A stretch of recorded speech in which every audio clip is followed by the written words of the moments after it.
Sex is important to health. According to the Harvard Health Letter, frequent sexual intercourse is evidently associated with reduced heart attack risk. But this seems to me the perfect case for reverse causation. They're implying that more sex leads to healthier arteries, but isn't the opposite more likely, that healthier arteries lead to more sex? Blood flow in the penis is so reflective of blood flow elsewhere that penile Doppler ultrasound can predict cardiovascular disease.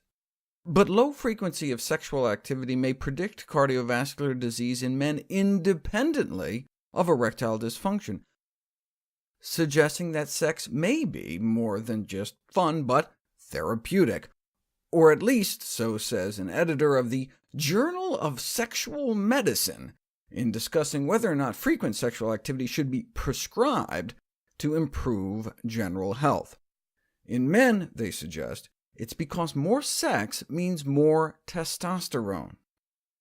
When men make love, they get a big spike in testosterone levels in their blood, but interestingly, in contrast, they get no testosterone boost when they masturbate.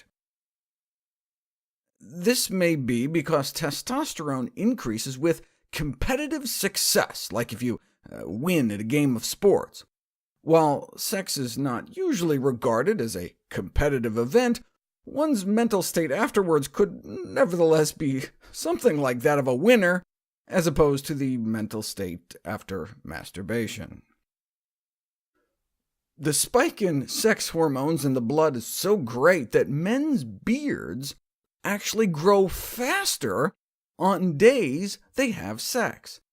And since low testosterone levels are associated with increased risk of mortality, that could help explain the health benefits. So, do men who have more sex actually live longer? I did a PubMed search for sexual activity and longevity, and came up with sexual activity and longevity of the southern green stink bug. Our taxpayer dollars hard at work. But I was less interested in whether or not screwworms live up to their namesake, and more interested in this: sex and death. A study whose objective was to examine the relation between frequency of orgasm and mortality. They found that men with high orgasmic frequency appeared to cut their risk of premature death in half, and apparently the more, the better. A 36% drop in mortality odds for every additional 100 orgasms a year. Conclusion? Sexual activity seems to have a protective effect on men's health, but not, it appears, if you cheat.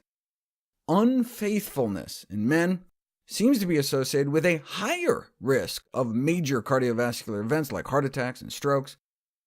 Extramarital sex may be hazardous and stressful because the lover may be younger and more exuberant, and secret sexual encounters may be more stressful.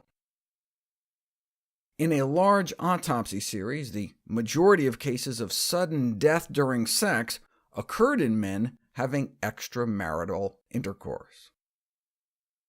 The absolute risk is low. Only 1 out of 580 men might be expected to suffer such a death. But for those at high risk, sex in familiar surroundings, at a comfortable room temperature, and with one's usual partner may be safer. And speaking of safe sex, you thought drinking and driving was bad? While it's generally assumed that sexual behavior happens in parked cars, there's little discussion in the research literature of sexual activity in moving vehicles.